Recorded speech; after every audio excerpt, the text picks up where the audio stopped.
Subscribe करें और bell दबाएं ताकि कोई खबर रह न जाए।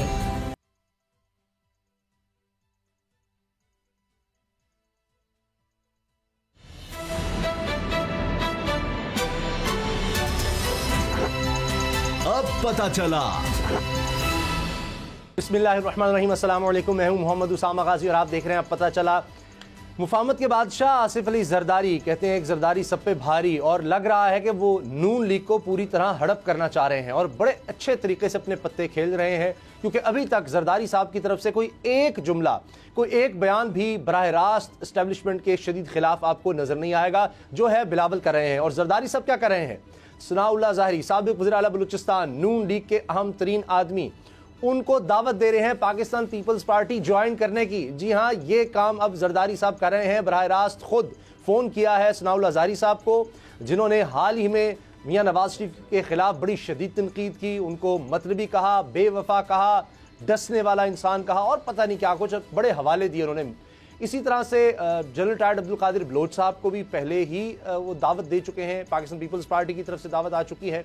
तो ये तो वही बात होगी कि जरदारी साहब ने कहा था कि बलोचिस्तान में नून लीग की हुकूमत हमने गिराई, लेकिन दूसरी तरफ बिलावल भुट्टो, जरदारी साहब और मरियम नवाज साहिबा की मुलाकात भी हो रही है। अब ये क्या खिचड़ी पक रही है? क्या जरदारी साहब कोई डबल गेम कर रहे हैं नून लीग के साथ, और नून लीग इतनी सादा है कि ये सब कुछ होने दे रही है? क्या होगा? पीडीएम का क्या बनेगा? पीडीएम कह रही है कि जो आर्मी ने किया, जो ये इंक्वायरी रिपोर्ट आई, इसको हम सराहते हैं, बड़ी जबरदस्त बात है। बिलावल भुट्टो जरदारी साहब ये कह रहे हैं, यानी पीडीएम के प्लेटफॉर्म से भी और बिलावल भुट्टो जरदारी की तरफ से भी, जिनकी सिंध में हुकूमत है, उनकी तरफ से भी इस रिपोर्ट को सराहा जा रहा है, जिसमें जो लोग आईजी वाला जो मामला सिंध का उसमें मुलव्वस थे उनको हटा दिया गया है। जीएचक्यू में उनके खिलाफ बाकायदा कार्रवाई होगी। लेकिन नवाज शरीफ साहब कह रहे हैं रिजेक्टेड इस रिपोर्ट को, तो वो एक अलग ही तरफ चल रहे हैं। तो ये क्या बनेगा मरियम और बिलावल की मुलाकात का? और अभी तो इलेक्शन होने हैं 15 नवंबर को गिलगित बल्तिस्तान में। तब क्या होगा अगर पीपल्स पार्टी या चले नून लीग, दोनों में से कोई ज्यादा बर्तरी ले गया, तो फिर क्या इकट्ठे ये कोई बनाएंगे हुकूमत या एक दूसरे के मुखालिफ हो जाएंगे? और वहां पर अगर कोई एक जीतता है तो दूसरा उस जीत को मानेगा या वहां भी धांधली का शोर मचेगा? असद खरल साहब, बाबर डोगर साहब मेरे साथ हैं। खरल साहब, ये सब खिचड़ी क्या पक रही है? देखिए मामला ये है कि जिस तरह अभी आपने बताया कि मरियम साहिबा ने बिलावल भुट्टो जरदारी को चाय की दावत दी है, और उसमें पीपल्स पार्टी के रहनुमा भी वहाँ पे जो हैं वो भी मौजूद होंगे, और नून लीग की जो क़यादत है वो भी मौजूद होगी। मामला ये है कि एक तरफ तो पीडीएम की सियासत हो, फ़ौज के ख़िलाफ़ बयानियाँ हो, मौजूदा हुकूमत के ख़िलाफ़ तहरीक हो, तो उसमें तो ये पीपल्स पार्टी और नून लीग बहुत सारे मामलात पर इकट्ठे हैं, कुछ मामलात में आपस में इनके अंदर तफरीक है। लेकिन वहाँ पे आप देख लें कि हैरानकुन बात ये है कि ये नून लीग और पीपल्स पार्टी एक दूसरे के आमने सामने है और बड़ा सख्त मुकाबला है। अच्छा। वहाँ पे जो ग्राउंड रियलिटी ये है इस वक्त कि अगर पीपल्स पार्टी बिलावल भुट्टो जरदारी साहब जिस तरह वहाँ पे गए, उन्होंने कंपेन की है, सबसे पहले वहाँ पे पहुँचे हैं, और उसके बाद मरियम साहबा और नून लीग की कंपेन जारी है। पीटीआई की जानब से भी वज़ीर आज़म भी एक दफ़ा गए, फिर उनके वज़रा की जानब से भी कंपेन चलाई गई, फिर उसके ऊपर जो है पीपल्स पार्टी और नून लीग ने उस पर एतराज़ भी उठाए। चीफ इलेक्शन कमिश्नर जो है वहाँ का, उन्होंने भी उस पर एक्शन लिया जी। तो अभी जिस तरह बता रहे हैं कि सूरत हाल ये लग रही है कि जिस तरह जो वहाँ पे ग्राउंड रियलिटी, जो मेरी बात हुई है लोगों से मुख्तलिफ से, तो लग ये रहा है कि शायद पीपल्स पार्टी जो ज़्यादातर वहाँ पे सीटें लेने में कामयाब होगी। अच्छा। और उसके बाद पीटीआई और तीसरे नंबर पे नून लीग। अच्छा। अच्छा, अब कोई भी पार्टी होगी उसको दूसरी एक पार्टी के साथ मिला के ही स्प्लिट एक मैंडेट होगा। अच्छा। हुकूमत बनाना पड़ेगी। अच्छा, गैलप सर्वे भी आया है, पल्स का सर्वे भी आया है, ये दो मुख्तलिफ एजेंसी ने उन्होंने सर्वे किया है। वो कह रहे हैं कि तहरीक इंसाफ को लोग सबसे ज्यादा पसंद कर रहे हैं, उसके बाद पाकिस्तान पीपल्स पार्टी, और दोनों की मैं बात कर रहा हूँ, दोनों में ही ये नजर आ रहा है। रेशो में कुछ फर्क जरूर है। और तीसरे नंबर पर नून लीग, उसके बाद आजाद उम्मीदवार, और फिर कहीं जाके जमीयत उलमा इस्लाम। अब बाबर डोगर साहब की आप देख रहे हैं, अभी ब्रेकिंग न्यूज़ भी चल रही है कि जी बिलावल साहब की और मरीम साहिबा की मुलाकात हो रही है, पूरा डेलीगेशन है दोनों तरफ से आया हुआ। अब इस वक्त जब बाज़ाहिर एक दूसरे के मुखालिफ भी वहां पर इलेक्शन लड़ रहे हैं, एक जुमला भी एक दूसरे के खिलाफ नहीं कहा। यानी पिछली हुकूमत अभी 2015 से 20 तक नून लीग की रही। हफीजुर रहमान साहब जो वज़ीर आला थे वो भी इस मुलाकात में शरीक हैं, और इससे पहले पीपल्स पार्टी की गवर्नमेंट थी और उसमें मेहदी शाह साहब थे।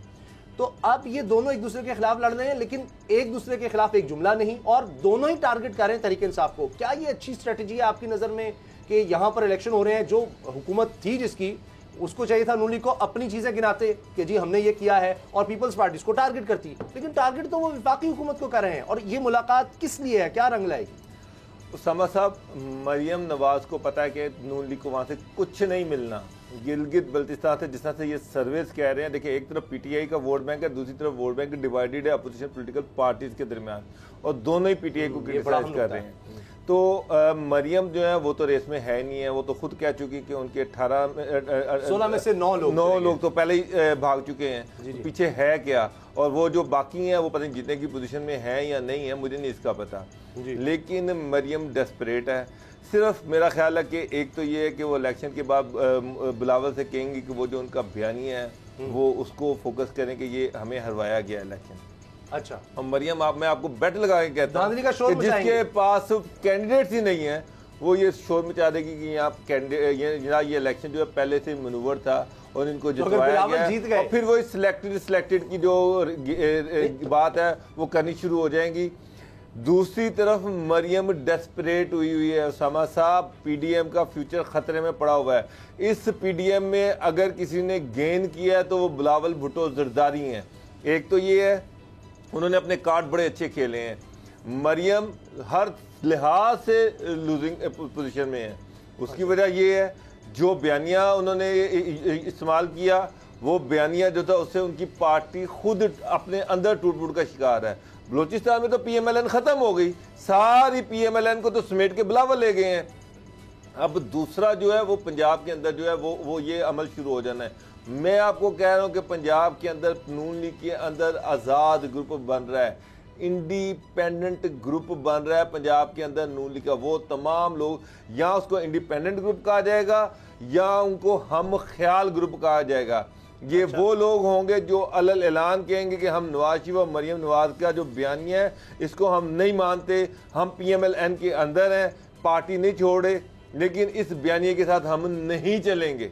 जब वो कह देंगे हम नहीं चलेंगे, ना ही उनको निकाल सकते हैं, ना उनके खिलाफ कोई कार्रवाई कर सकते हैं, और वो पीएमएलएन के अंदर एक बड़ा प्रेशर बन जाएगा। अच्छा, अब मरियम बिलावल से क्या चाह रही हैं कि बिलावल जो है जिस तरह से बलोचिस्तान में जो इनसे हुआ ये अब पंजाब में भी होगा। तो ये पंजाब में मरियम जो है चुप करके इस मुलाकात में कहेंगी कि हम नारे जो लोग छोड़ गए हमें सब उसको तरले मारेंगे कि अगर पीडीएम की देखें पार्टी जो है, एक चीज तो क्लियर है कि पीडीएम का कोई फ्यूचर नहीं है, वो तो सबको नजर आ गया है। बिलावल ने अपने जिस तरह से पत्ते खेले हैं उससे तो पता चल रहा है कि बिलावल को पीडीएम में कोई इंटरेस्ट नहीं है।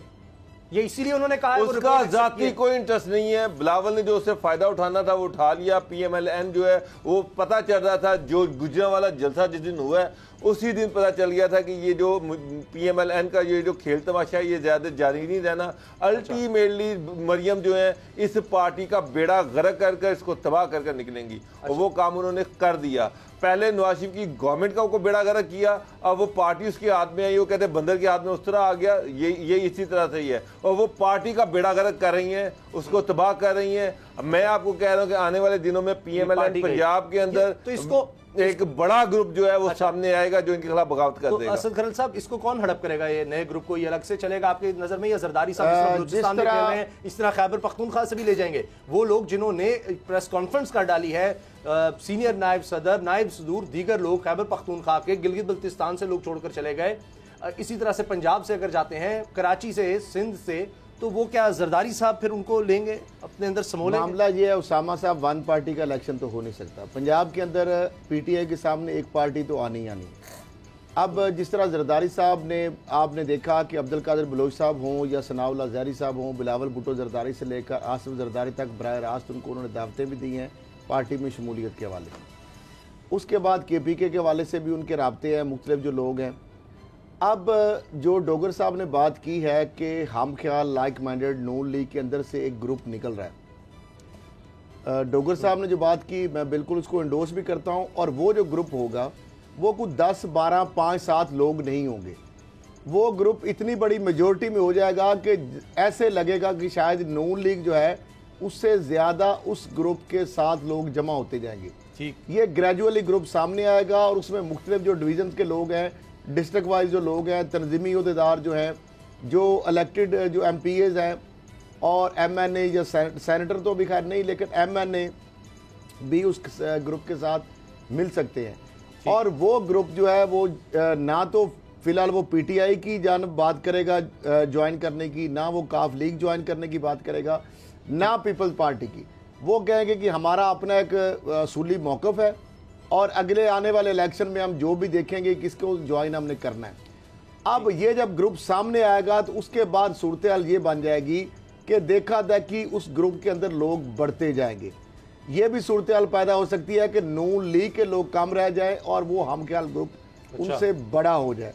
ये भी जो एक बात आएगी कि शायद वो शहबाज शरीफ साहब या हमजा शहबाज शरीफ के पलड़े में चले जाएंगे, ऐसी बात नहीं होगी। वो ग्रुप डिसाइड करेगा कि उसने शीन लीग को एक्सेप्ट करना है, नवाज लीग के साथ रहना है। अच्छा, नवाज लीग तो खैर छोड़ के ना, तो छोड़ देगा। मेरी जो बात हुई ना काफी लोगों से, ये शहबाज शरीफ साहब के पलड़े में भाग के वो जाने वाला नहीं है। अगर कोई ये खाम ख्याली किसी की हो कि वो ग्रुप जो है वो सारा शहबाज शरीफ के पलड़े में चला जाएगा, ऐसी बात मुझे अभी तक नजर नहीं आ रही। मेरी जो बात हुई ना, वो कहने के हम नून लीग हैं, हम हैं, वो ये शरीफ फैमिली पार्टी को ये मरियम तबाह कर रही है, इनको छोड़ के जाना चाहिए। हम क्यों छोड़ के जाएं इस पार्टी को?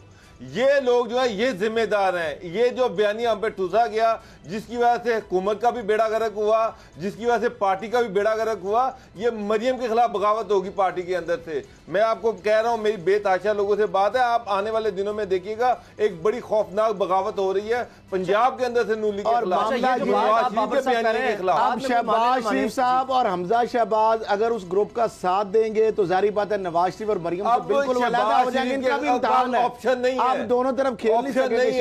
आप उसको एक फैसला करना पड़ेगा कि उसने किधर खड़ा होना है। ये दोनों तरफ वाला गेम नहीं चल सकेगी। अब साहब क्राउड पर तो कहते हैं जी मरियम है, मरियम की वजह से लोग जलसे में आते हैं, इसीलिए नायब सदूर तो 15 हैं, लेकिन आप देख लें मरियम आगे हैं, बाकी सब हाथ बांधे पीछे खड़े हैं। जो 40-40 साल से नून लीगी हैं वो पीछे हैं, कोई शख्स नहीं मिला। साहब ये जो एक्सरसाइज स्टार्ट की गई ना मरियम की तरफ से कि वो लोग जो उनके बयानी के साथ नहीं चलना चाह रहे उनकी लिस्टें तैयार करें, वो लोग जो हैं वो 70% है जो इनके बयानी के साथ नहीं चलना चाह रहे। इन्होंने लाहौर के जलसे के लिए चंदा मुहिम इकट्ठी शुरू की, उस समय 10 से 15 लोग, वो पार्टी जिसके MP MNA और सेनेटर की तादाद 300-400 है, वो 300-400 लोग हैं, वो पार्टी में 15 से ज्यादा लोगों ने पैसे नहीं दिए।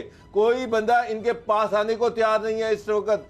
तमाम लोग जो हैं वो पीछे हटते जा रहे हैं। इनको कोई मरियम के नीचे कोई भी नहीं है। अब मरियम को सबसे बड़ी परेशानी ये है कि ये तो पार्टी मेरे हाथ से निकलती जा रही है। अब दूसरी तरफ जो बिलावल है, जिस तरह से बलूचिस्तान से वो सारी पार्टी उड़ा के ले गए, अब मरियम को ये खौफ है, वो जो बिलावल से मुलाकातें कर रही हैं, वही बहन भाई वाला चक्कर के मेरा साथ दोगे, मेरे साथ चलोगे। अब वो उनसे अगर बिलावल जीत गए तो फिर धांधली का कैसे अगर बिलावल इलेक्शन जीत गए तो फिर धांधली का वो कैसे शोर मचाएंगे, रिगिंग का कैसे कहेंगे? अभी तक मैंने खुद सुना नून लीग की सीनियर लीडरशिप कह रही है जी हाँ जी अभी तक कोई धांधली नहीं हो रही, लेकिन ये अचानक से अब मेरे पास गैलप सर्वे है, उसमें 42% लोग कह रहे हैं जी मकबूल तरीन अवाम से जब पूछा गया कौन सा लीडर आपकी नजर में सबसे मकबूल है तो 42% ने इमरान खान का नाम लिया है, 17% ने बिलावल भुट्टो जरदारी, 15% नवाज शरीफ, 5% परवेज मुशर्रफ, अंदाजा लगाएं, फजलुर रहमान साहब 4%, मरियम नवाज सिर्फ 3% ने कहा है, वो तो बनाना से भी पीछे रह गई हैं, आसिफ जरदारी साहब 2%, शहबाज शरीफ 1%, सिराजुल हक भी। उसामा साहब मैंने आपका सर्वे नहीं सुना था, लेकिन मैंने आपसे कहा कि मरियम को वहां से गिलगित बल्तिस्तान से कुछ नहीं मिलने वाला, कुछ नहीं मिलने वाला। सिर्फ ये उसको अपने एजेंडे, अपने जो उनका ये सो कॉल्ड उन्होंने एक वो बनाया हुआ है, उसको उसके लिए इस्तेमाल करेंगी कि बयानिए के लिए कि देखिए जी ये पहले ही फैसला हो गया था, नून लीग को हराने की बात हो गई थी, नून लीग के बंदे तोड़ लिए गए, हालांकि बंदे खुद छोड़ के गए हैं, इनके पास तो अब वापस बंदे ही कोई नहीं है। लेकिन ये बात असद खरल साहब पहले आया बिलावल भुट्टो जरदारी का इंटरव्यू से तहलका मच गया, जिसमें उन्होंने कहा कि जनाब ये जाती राय है नवाज शरीफ की कि उन्होंने नाम लिए हैं, वरना PDM में कहीं ये बात नहीं हुई थी, इस्टेब्लिशमेंट की बात हुई थी, ये नहीं था कि नाम लिए जाएंगे। और मैं भी मुंतज़िर हूं कि सबूत लाए जाएं, जो वो इल्ज़ाम लगा रहे हैं सीनियर लीडरशिप पर हमारी फौज की, वो सबूत तो आज तक नहीं आए, बल्कि जुबैर साहब का बयान आ गया कि वो तो सियासी बयान है, वो उसी तरह सियासी बयान कि ये है वो जराए वो एक सियासी बयान अदालत में कह दिया वकील ने कि जी ये जराए जो थे, जो कहा गया कि हमने ये दौलत इस तरह कमाई, इस तरह बाहर गई, वो सब सियासी बयान था, उसकी कोई स्टैंडिंग नहीं। ये भी सियासी बयान है कि जनाब ये रिगिंग हुई। अब मुझे बताएं कि बिलावल साहब ने फिर यू टर्न लिया है और वो कह रहे हैं कि जी शख्सियत का नाम लेने से मना भी नहीं किया गया था। ये अगर नहीं कहा कि शख्सियत का नाम लेना है तो ये भी नहीं कहा कि नहीं लेना। अब ये क्या, बिलावल भुट्टो जरदारी ने जो काम करना था, जिस तरीके से उन्होंने एक मैसेज देना था, जो उन्हें क्लैरिटी देनी थी, वो दे दी। हमेशा आपको पता है जब हेडलाइन आती है, कोई खबर आती है, उसके बाद उसकी तरदीद जो होती है वो सिंगल कॉलम खबर लगती है और वो कहीं आखिरी सफ़े पे जाके लगती है या कहीं पढ़ी भी नहीं जाती। मामला ये स्पेशली बिलावल भुट्टो जरदारी साहब ने जो BBC को इंटरव्यू दिया, गैर मुल्की नशरियाती इदारे को इंटरव्यू दिया, जो बहुत ज़्यादा वायरल हुई सारी उनकी बातें, उसके अंदर जो उन्होंने कहना था वो कह दिया। अब ये जो बात है, मेरा ख्याल है कि सिर्फ बिलावल भुट्टो जरदारी साहब चाहते हैं कि PDM के साथ वो रहें और मैक्सिमम इससे अपॉर्चुनिटी हासिल करें अपने लिए। जिस तरह बलूचिस्तान के अंदर वो इमर्ज कर रहे हैं, जिस तरह गिलगित बल्तिस्तान के अंदर वो इमर्ज कर रहे हैं, वो चाहते हैं कि पंजाब के अंदर भी वो शेयर लें।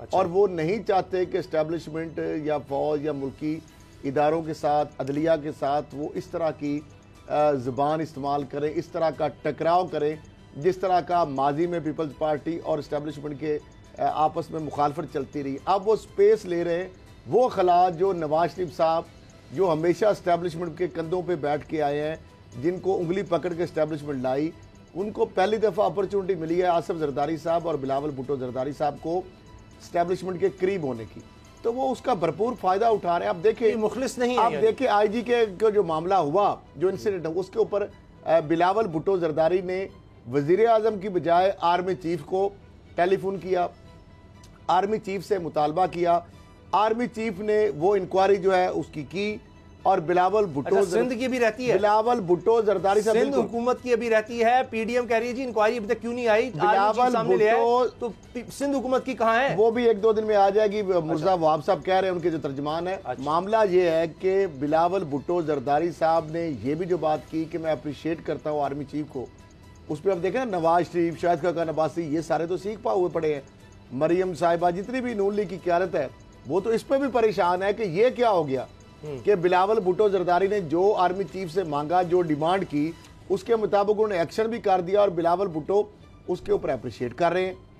अब ये सारी जो सूरत हाल हो रही है, नून लीग जो इसमें बिल्कुल आइसोलेशन में जा रही है, गिलगित बल्तिस्तान के इंतखाबात की बात हो, पंजाब के अंदर जो इनकी तोड़ फोड़ अब होने लगी है इनकी पार्टी के अंदर, वो बात हो, या PDM का जो बयानिया है नून लीग से अलहदा, यानी ANP पीपल्स पार्टी, और आगे वाले दिनों में आपको मैं बता दूं ये भी खबर कि JUIF वो भी इस बयानिया के साथ मजीद आप कुछ दिनों के बाद देखेंगे कि शायद वो भी इसके साथ खड़ी ना हो सके। अच्छा, एक बात, मरियम साहब अकेली रह जाएंगी।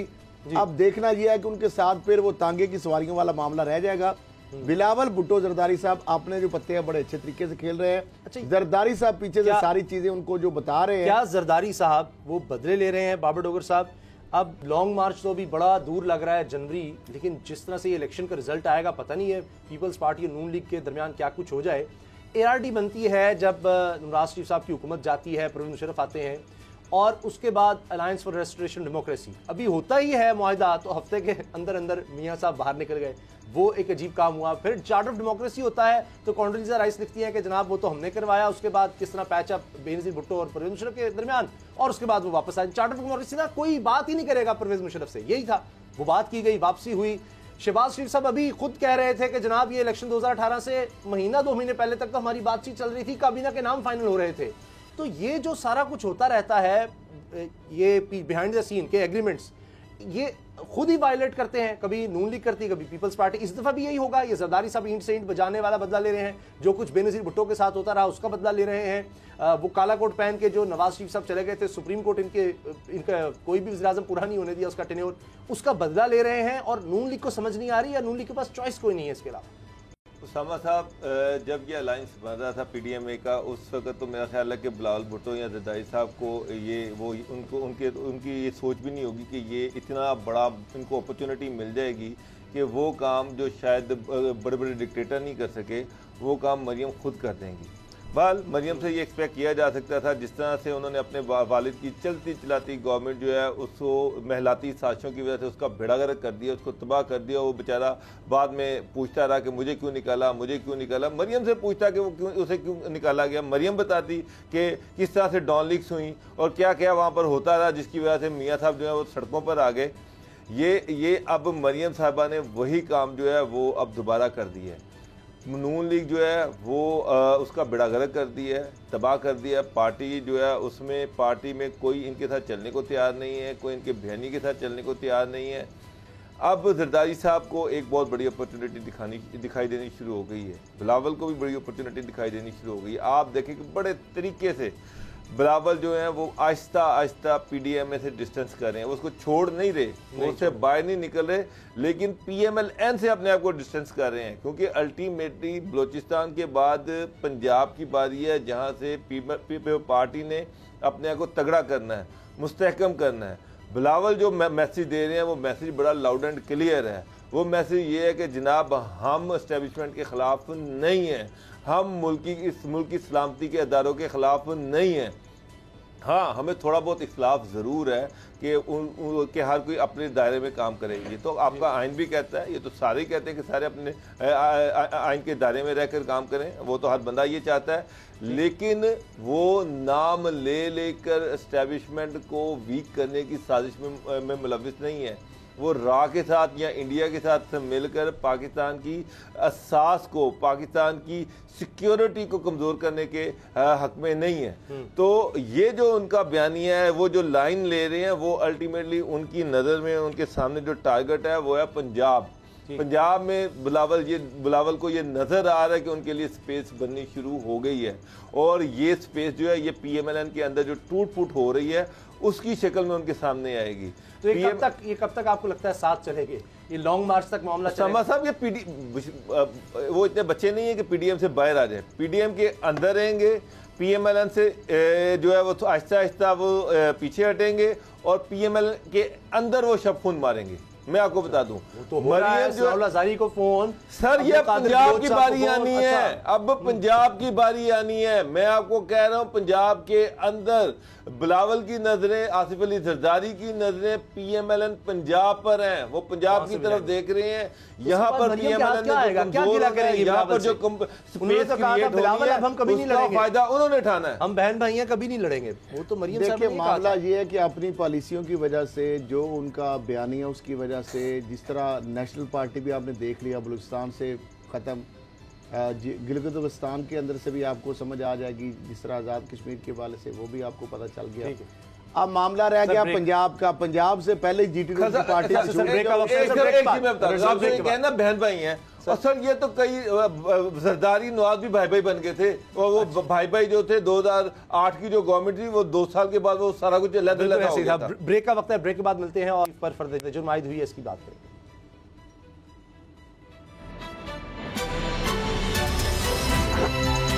अब पता चला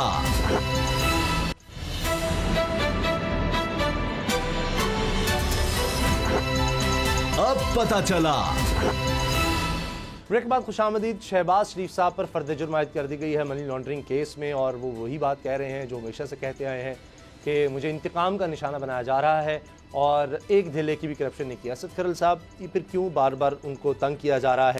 बख्तरबंद गाड़ी में उनको लाया जाता है, फर्द जुर्म उन पर आयद भी कर दी गई है, जबकि उन्होंने एक ढेले की भी करप्शन नहीं की। और शहजाद अकबर साहब फिर प्रेस कॉन्फ्रेंस कर देते हैं कि जिन्होंने खवातीन के नाम पर अकाउंट्स बनाए, ये सब कुछ किया।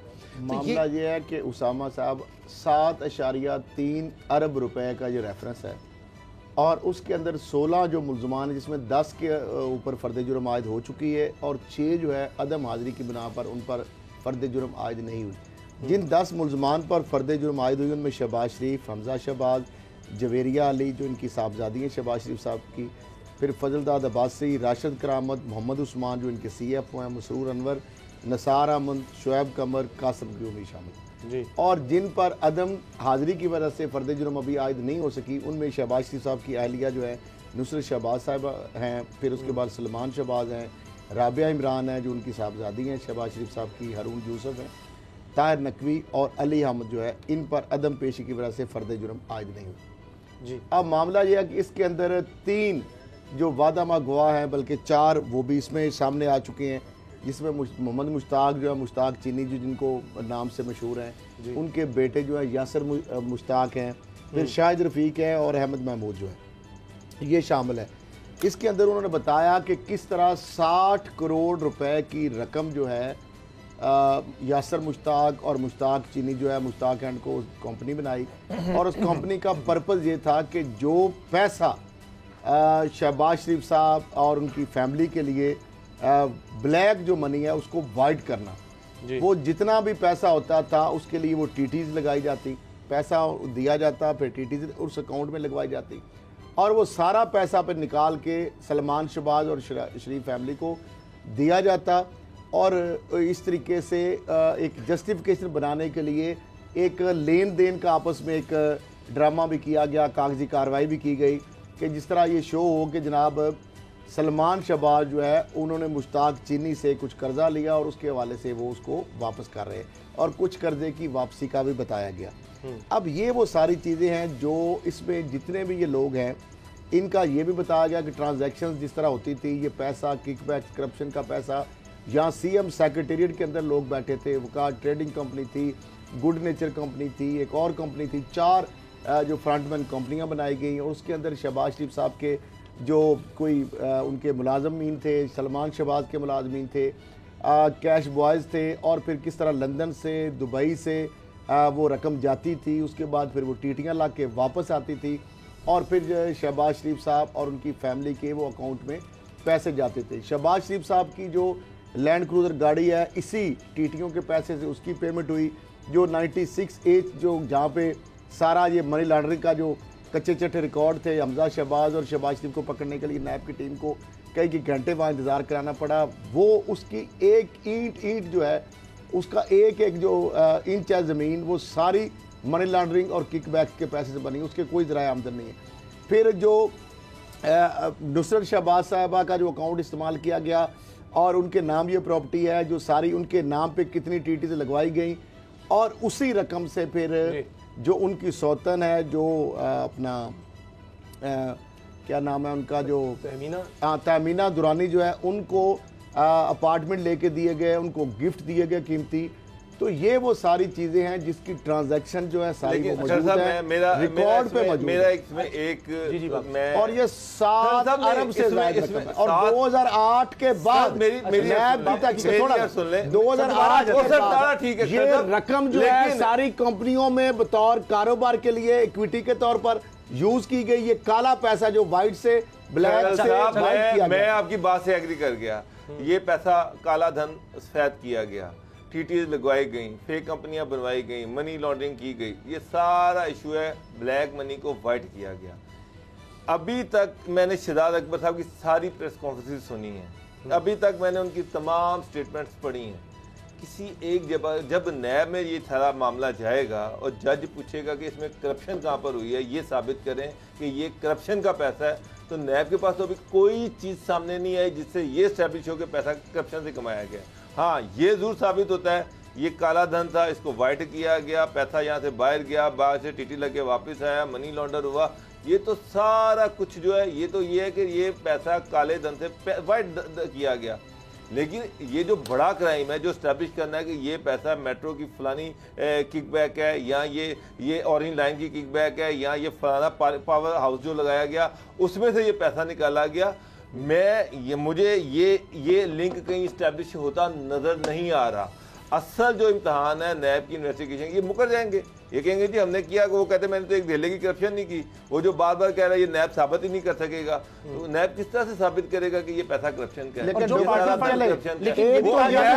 ये बताएं पैसे कहाँ से आए? ये कहा जाता है पार्टी फंड जो आते थे वो असल में ये तो साबित उनको भी करना पड़ेगा ना कि 7 अरब और 30 करोड़ 8 में जब वज़ीर आला पंजाब दोबारा पाकिस्तान में आके उनको वजारत आला मिली अचानक से मैं जानते ही नहीं इनको, मुझे पता ही नहीं ये कौन लोग हैं। 7.25 अरब से जायद जो रुपए हैं वो किधर से आ गए इनके पास? साहब वो कहते हैं मैं तो लोगों को जानते नहीं हूँ, ये तो फेक कंपनियों का मेरे से ताल्लुक ही उनको जानते नहीं। सीएम सेक्रेटरीट में वो सुलेमानी टोपियां पहन के बैठते थे, आपने उनको ओहदे दिए थे, आपके वो डायरेक्टर थे। देखें इस समय मीडिया स्ट्रेटजी मेरा ऑब्जेक्शन ये है कि मैं अगर सुप्रीम कोर्ट की रूलिंग देखूं, अगर मैं आला अदलिया की रूलिंग देखूं, यहाँ पर आकर ये बड़े बड़े जो मुजरिम हैं ये इनको रिलीफ ये लेने में कामयाब होते हैं, क्योंकि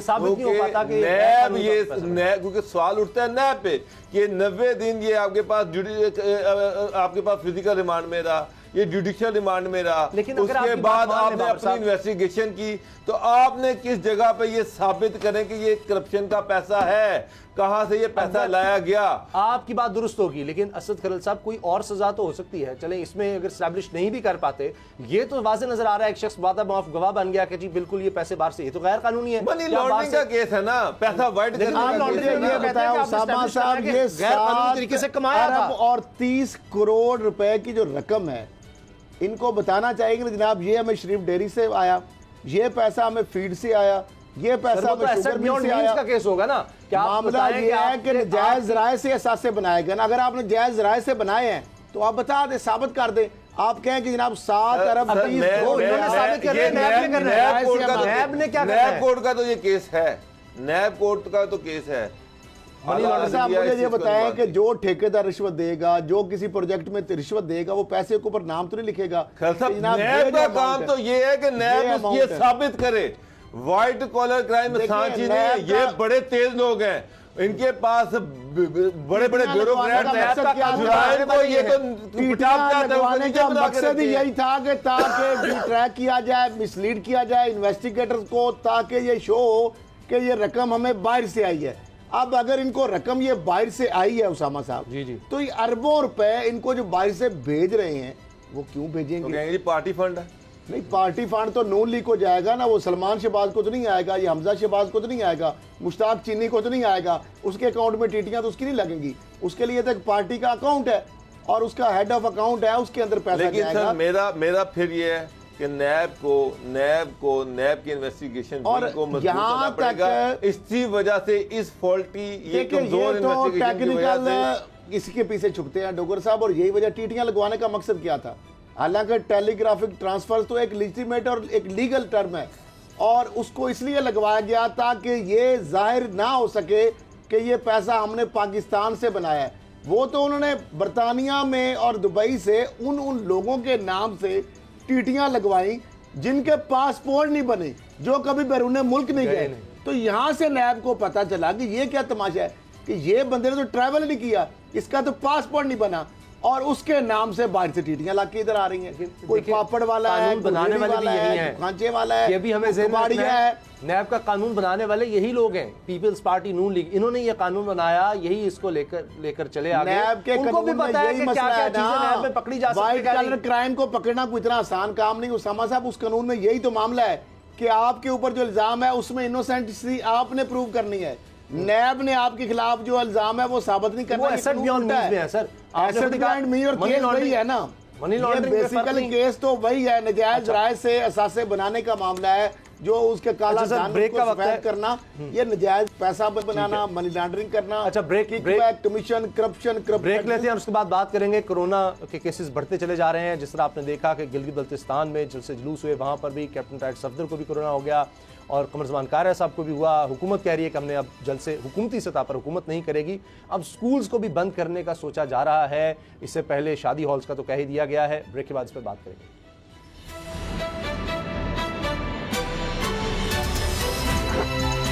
अब पता चला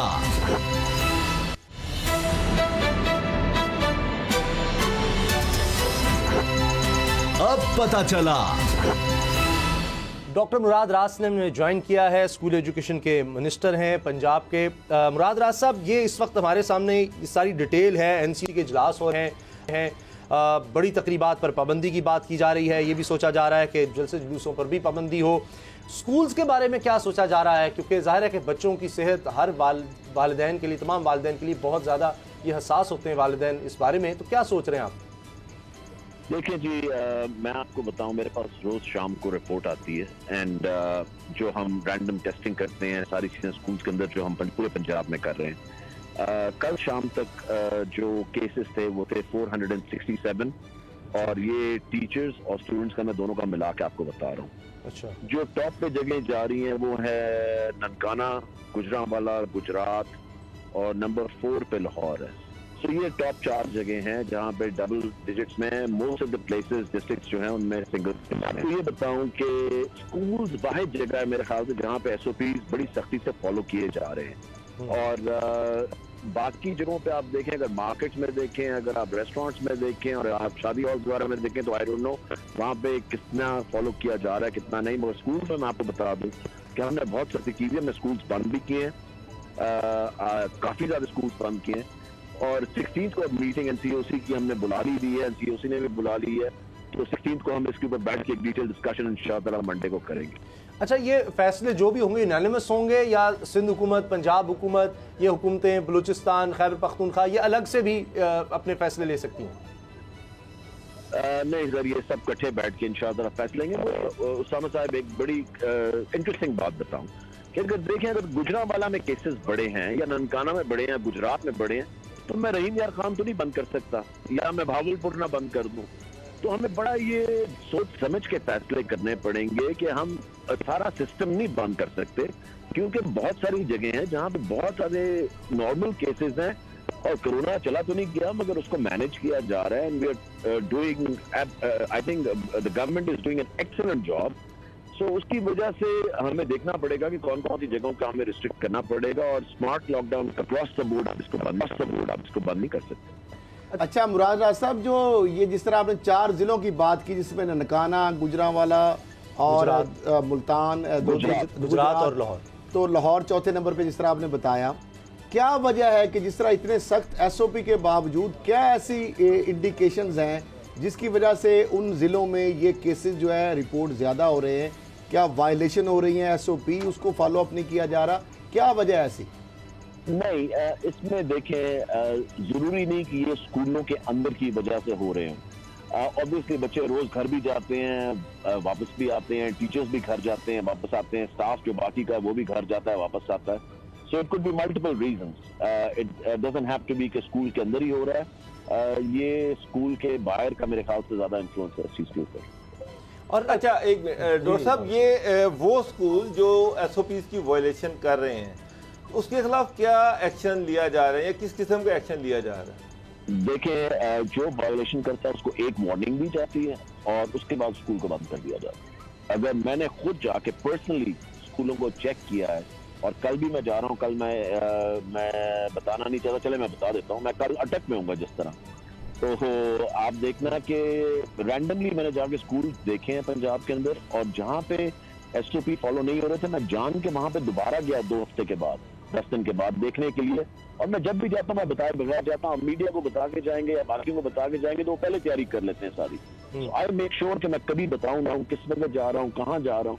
यहाँ तक कि मेरे जो स्टाफ होता है उनको भी नहीं पता होता, वो सब गाड़ी में बैठ जाते हैं, उनको नहीं पता होता हमने जाना किधर है। तो जब तक आप इस तरह के चेक नहीं करेंगे ना, तब तक आई डोंट थिंक ये SOPs का स्ट्रिक्टली फॉलो करवा सकते हैं। और कोई सोचा गया है, अल्लाह करे कि ये कंट्रोल हो जाए और मजीद जिस तरह बढ़ रहे हैं बढ़ने की बजाय कम होते चले जाएं, और फिर ज़ाहिर वैक्सीन की भी बात हो रही है, लेकिन कोई सोचा गया है कि थ्रेशोल्ड क्या होगा कि इस हद तक केसेस बढ़ गए तो फिर हम अल्लाह ना करे कि ये हो, लेकिन फिर भी हमें स्कूल बंद करने पड़े? बिल्कुल, आप बिल्कुल ठीक कह रहे हैं। देखें, जिस तरह पहले हमें बंद करने पड़े थे, आपको पता स्पाइक कर गया था, अगर दोबारा स्पाइक करता है खुदा ना खास्ता जिस तरह पहले किया था, बिल्कुल जी, हमारे बच्चों की जिंदगियां, हमारे टीचर्स की जिंदगियां, उनकी फैमिलीज की जिंदगियां वो सबसे जरूरी है and we will shut it down right away. School में पढ़ाई इतनी जरूरी नहीं जितनी बच्चों की जिंदगियां और इन सब की जिंदगियां और इनकी फैमिलीज की जिंदगियां जरूरी है। सो मैं एक मिनट भी नहीं लूंगा। हालांकि मेरे ऊपर बड़ा ब्लेम दिया जा रहा है, मुझे आज भी आज भी कहा जा रहा था जी कि पंजाब के मिनिस्टर जो हैं एजुकेशन के, वो नहीं बंद करना चाह रहे स्कूलों को। तो मैं आपको बता दूं कि मैं 1 सेकंड नहीं लगाऊंगा बंद करने के अंदर, खुदा ना खास्ता अगर ये चीज एकदम बढ़ती है। अच्छा, ये फैसला हो गया मज़ारात, सिनेमा, थिएटर्स, इनको तो फौरी तौर पर बंद किया जा रहा है। आगे हुकूमत क्या सोच रही है? अब 10 बजे रेस्टोरेंट्स का भी कहा गया है, शादी हॉल्स वाले कह रहे हैं हम एहतजाज करेंगे, तो ये मुश्किल नहीं हो जाएगा अगर आप सिर्फ स्कूल्स तक चलें, आप मैनेज कर रहे हैं, बाकी लोग अगर नहीं उस तरह से करते, जिनको एक फेज वाइज किया जा रहा है कि अच्छा ये चीज़ें हैं जिनके बगैर भी गुजारा हो सकता है, 10 बजे रेस्टोरेंट्स बंद करना, तो फिर मुश्किलात नहीं हो जाएंगी? अगर शादी हॉल्स वाले कह रहे हैं हम एहतजाज करें, हम मानेंगे ही नहीं। आप देखिए मुश्किलात तो हैं बिल्कुल, मगर at the end of the day Usama साहब, हमने ये देखना है कि लोगों की जिंदगी से तो नहीं हमने खेलना।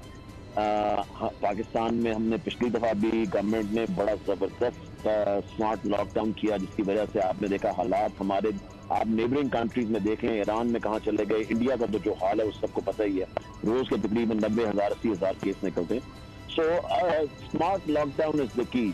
जब भी बंद करें, आप जब भी बंद करें, उसका बहुत ज्यादा नुकसान है। तो देखें, ब्रेक्स देखें, स्मार्ट लॉकडाउन करें, इसमें डिफरेंट ऑप्शंस हैं, और ये हर चीज है ना वो आपको डेली बेसिस पे देखनी है, वीकली बेसिस पे देखनी है, इससे ज्यादा हम आगे नहीं जा सकते। कि आप डेली चीज देखें, वीकली देखें, ये वो प्रॉब्लम नहीं है, ये वो चीज नहीं है जो आप कहेंगे हम महीने बाद ये करेंगे, बिल्कुल भी नहीं। आपको with in days, with in weeks आपको ये फैसले सारे लेने हैं। एक चीज़ और ये है कि कंट्रोवर्सी है कि एक तरफ हुकूमत कह रही है कि जी इज्तिमात ना हो, हम गिलगित बल्तिस्तान के इलेक्शंस में देख रहे हैं, वहाँ पर कमरजमान कारा साहब को हो गया, कैप्टन सफदर अवान को हो गया, कोरोना वहाँ फैल रहा है, वहाँ जलसे तो सब कर रहे हैं। अब अगर जलसे जुलूस पर पाबंदी लगती है तो फिर तो ये कहेंगे देखें जी हमने पेशावर में जलसा करना था, ये तो हुकूमत डर गई, ये तो जा रही थी, इनकी टांगें कांप रही हैं। इसी तरह लाहौर में 13 दिसंबर को जलसा है और अब ये आहिस्ते से स्टेप वाइज इसलिए बंद कर रहे हैं। देखें, नंबर सबके सामने है। हॉस्पिटल सबसे बड़ा जो गेज होता है ना, जो सबसे बड़ा इसका गेज है वो ये है कि जब आपके हॉस्पिटल भरने शुरू हो जाएं। देखें, खुदा ना खास्ता अगर मुझे सांस नहीं आ रहा या आपको सांस नहीं आ रहा या हमें सांस की प्रॉब्लम हो रही है, हम सबसे पहले हॉस्पिटल जाएंगे, मुझे कोई नहीं रोक सकता हॉस्पिटल जाने से। जब आपके हॉस्पिटल के नंबर्स बढ़ने शुरू हो जाए ना, तो इसका मतलब आपको पता है कि प्रॉब्लम आ गई है। आपने देखा कि पहले पिछले 2 महीने हॉस्पिटल्स बिल्कुल खाली हो गए, बिल्कुल जबरदस्त एक जगह आ गई थी। अब फिर हॉस्पिटल में पेशेंट्स बढ़ गए। मुझे हॉस्पिटल ओनर्स जो हैं जानने वाले, वो फोन करेंगे जी हमारी हॉस्पिटल में पेशेंट्स आने शुरू हो गए, स्कूल जा रहे हैं, मेरे बच्चे भी स्कूल जा रहे हैं। उन्होंने कहा, मुझे आज भी एक हॉस्पिटल ओनर का फोन आया, उन्होंने कहा जी कि देखें हमारे जो है हॉस्पिटल फिर भरने शुरू हो गए। सो ये वो नहीं है कि उसमें आप कोई 2 नंबरी कर सकते हैं कि कहीं जी के नहीं ये जलसों की वजह से काम कर रहे हैं, इलेक्शन नहीं। आप हॉस्पिटल जाके देखें, hospital is the best gauge. Doctor Javed Akram साहब का भी मैंने बयान देखा कि उन्होंने कहा कि बस हम बहुत करीब पहुंच गए हैं ये वैक्सीनेशन के पूरे प्रोसेस के, और चीन के ताबन से हो रहा है। उस बारे में कुछ पता है कब तक ये हो सकता है, या 16 नवंबर में डिसाइड होगा, वो भी वक्त है, मगर फिर भी उस बारे में सोचा जा रहा है कि जब वैक्सीन आ जाएगी किस तरह से उसकी तकसीम होगी, क्या स्कूल्स लेवल पर किया जाएगा या अभी ये बहुत दूर है? देखिए जी, वैक्सीन वाला अभी तो सिलसिला दूर है, क्योंकि ऑब्वियसली वो आएगी और फिर डिस्ट्रीब्यूट होगी। अमेरिका जैसा मुल्क जो फाइजर वहां पे कर भी रहा है, फाइजर ने कहा कम से कम इसमें 6-8 महीने 10 महीने लगेंगे लोगों तक पहुंचने तक, और वो भी 650 मिलियन लोगों के पास पहले पहुंचेगी। उसमें हमारा कब नंबर आता है, दीज आर ऑल वेरिएबल्स बिल्कुल। सो हमने जो भी करना है अगले हमें 1 साल की तैयारी करके रखनी चाहिए कि हमें जिस टाइम पे भी जो फैसला लेना पड़ा, और वो सख्त फैसले होंगे और वो लेने पड़ेंगे हमें। अच्छा, ये जो केसेस सामने आए हैं बच्चों के, आपने बताया टीचर्स और बच्चे मिला के 400 से ज्यादा, ठीक है, तो ये किस तरह से फिर किया जाता है? उन बच्चों को स्कूल आने से भी मना किया जाता है, टीचर्स को भी, और उनके घर में भी फिर उनको माइक्रो लॉकडाउन में रखा जाता है? अच्छा डॉक्टर साहब, इसके साथ साथ बहुत सारे ऐसे छोटे छोटे स्कूल हैं जहाँ पर शायद पेरेंट्स जो हैं वो बच्चों के लिए सैनिटाइजर या मास्क को अफोर्ड नहीं कर सकते, तो वहाँ पर गवर्नमेंट कैसे इंश्योर कर रही है, क्या वहाँ पर खुद प्रोवाइड किए जा रहे हैं? देखिए, जहाँ पे भी स्पेशली स्कूल्स के अंदर जहाँ पे नहीं अफोर्ड कर सक रहे बच्चे, उनको सबसे पहले तो पेरेंट्स को हमने कहा है कि वो मास्क के बगैर बच्चे को भेजेंगे नहीं। तो अगर वो मास्क नहीं पहना रहे तो वो हैंकरचिफ के साथ उसका कुछ ना कुछ बना के ना, जिस तरह मास्क की तरह एक हैंकरचिफ को, एक रुमाल को बना देते हैं और वो उसके साथ करें। अगर तब भी वो नहीं आते तो हम बच्चे को स्कूल में एंटर नहीं होने देते।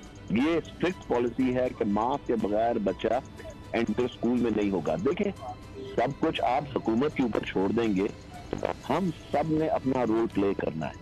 गवर्नमेंट ने अपना रोल प्ले करना है, माँ बाप ने अपना रोल प्ले करना है, टीचर्स ने अपना रोल प्ले करना है, सब ने मिलकर ये करना है। कोई अकेला ये इस चीज को मैनेज नहीं कर सकता। हम सब ने अपना रोल अदा किया ना, तो इंशाल्लाह ताला आप देखना कि पहले भी बेहतरी हुई और अभी बेहतरी होगी। सही है, बहुत बहुत शुक्रिया डॉक्टर मुराद रास, मिनिस्टर फॉर स्कूल एजुकेशन में वक्त दिया। उम्मीद करते हैं और दुआ भी करनी चाहिए कि इस वबा का मुकम्मल तौर पर खात्मा हो और एहतियात ये हम सब के लिए लाजमी है। इजाज़त दीजिए, अल्लाह हाफ़िज़।